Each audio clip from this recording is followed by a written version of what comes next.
Big Anthony and the Magic Ring. Story and pictures by Tommy De Paula.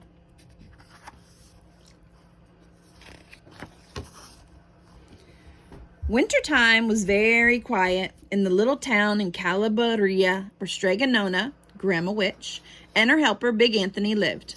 People came to Stregonona to help them solve their troubles. Big Anthony did his chores and tried to behave himself, and every morning Bambolona, the baker's daughter, came to deliver the bread. One day, the sun began to shine a little brighter, and the birds began to sing a little sweeter, and the flowers began to bloom everywhere. Spring had come, and Big Anthony began to drag his feet.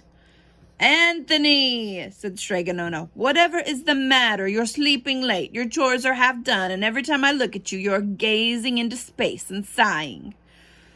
"Oh, Stregonona, I don't know what's wrong with me," said Big Anthony. "Everything in my head is fuzzy." "I think you have spring fever," said Stregonona. "What you need is a little nightlife. Why don't you go to the village dance tonight? It will perk you up." Big Anthony sighed again. "The village seems so far away," he said. "And anyway, who would dance with me?"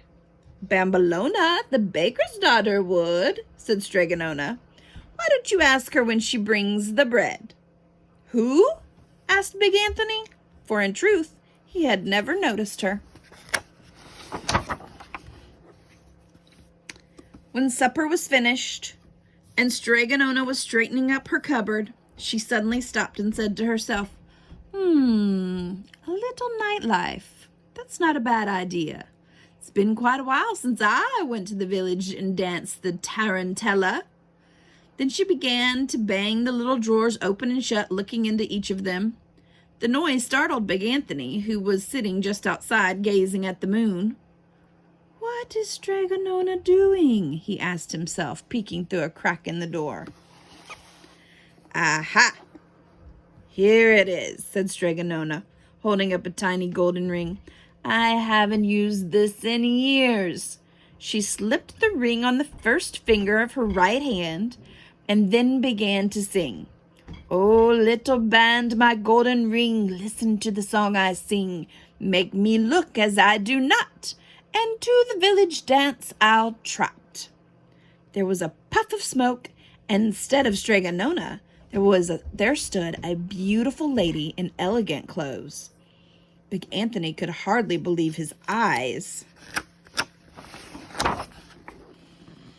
Secretly, Big Anthony followed the beautiful lady all the way to the village square. And there he watched her dance the tarantella all night long.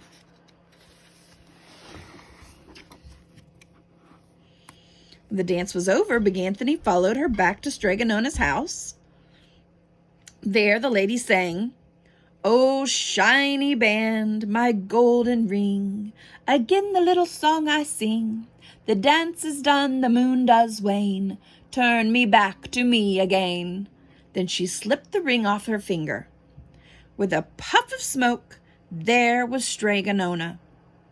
"Oh," whispered Big Anthony, "if I could only get that ring, I would be the handsomest man in all of Calabria, and all the village ladies would want to dance with me." Big Anthony decided to wait for his chance, which came the very next morning after Bambolona brought the bread. "Anthony, I must go and visit my godchildren," said Stregonona, "now that it's Eastertide. Be a good ragazzo, stay out of trouble, do your chores, and don't drag your feet." "Si, yes, Stregonona," said Big Anthony. All day long, Big Anthony waited. Finally, when the sun went down, he ran inside and rummaged through the drawers of Stregonona's magic cupboard until he found the tiny golden ring. He pushed it on the first finger of his right hand as far as it would go, and then he sang, "Oh, little band, my golden ring, listen to the song I sing. Make me look as I do not, and to the village dance I'll trot. There was a puff of smoke. Big Anthony rushed to the mirror and looked. The face looking back at him was certainly not his own. There stood a handsome Big Anthony in elegant clothes. "Ah!" shouted handsome Big Anthony. "And now for a little nightlife." When he strolled into the village, everyone was dancing the tarantella in the middle of the square. In a second, handsome Big Anthony was surrounded by all the ladies there. Young and old, fat and thin, pretty and not so pretty. They had never seen such a handsome man in all of their lives. "Come dance with me," each of them cried, pulling at his arms.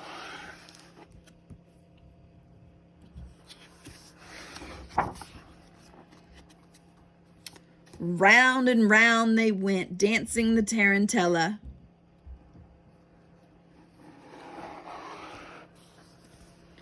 "So this is a little nightlife," thought handsome Big Anthony happily.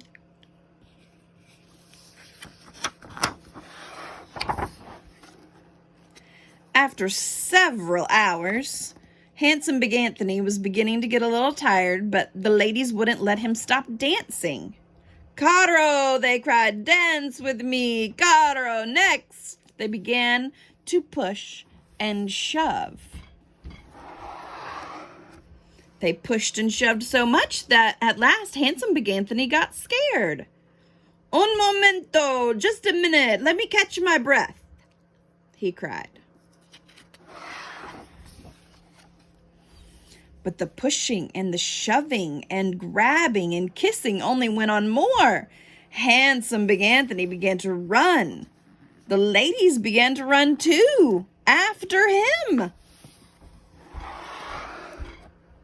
Handsome Big Anthony stopped and sang, "Oh, shiny band, my golden ring, again the little song I sing. The dance is done, the moon does wane, turn me back to me again, please." Then he tried to take off the ring, but it stuck fast. "Mamma mia!" he cried. "What am I going to do?" Past the fountain, past the priest, past the sisters of the convent, on their way to prayers, he ran. Out through the gate, past the goats, into the countryside. Me, dance with me, amore!" cried the ladies close behind. Handsome Big Anthony continued to run, and again he sang the song, although he was out of breath, and again he tugged at the ring, but it wouldn't budge. At last he climbed a cypress tree up to the very top. Now he had nowhere to go. "Help, save me, help!" he cried, and he sang some more and tugged some more, but it did no good. The ladies reached the tree and shook it hard. Shook and shook and shook it. "Come down, you handsome devil, you. Dance with us some more, with Maria and Concetta, Clorinda, Rosanna, Teresa, Francesca, Clotilda," they cried. Finally, they shook the tree so hard that handsome Big Anthony lost his grip and flew into the air. "Oh no," he cried. "Now they'll get me for sure." He landed on his handsome big nose right in front of a little house, Stregonona's house, and Stregonona was home from her visit. It didn't take her the time to blow 3 kisses to see what had happened. "Anthony," she said, "where did you get my magic ring?" "Oh, Stregonona, help me, please. I only wanted a little fun, just a little nightlife. I sang the song, but the ring is stuck. What am I to do? Here they come. They're after me. Please make me me again." Stregonona opened the flagon of olive oil and rubbed some on his finger. "Now," she said, "sing." Handsome Big Anthony loudly sang, Oh, shiny band, my golden ring, again the little song I sing. The dance is done, the moon does wane. Turn me back to me again.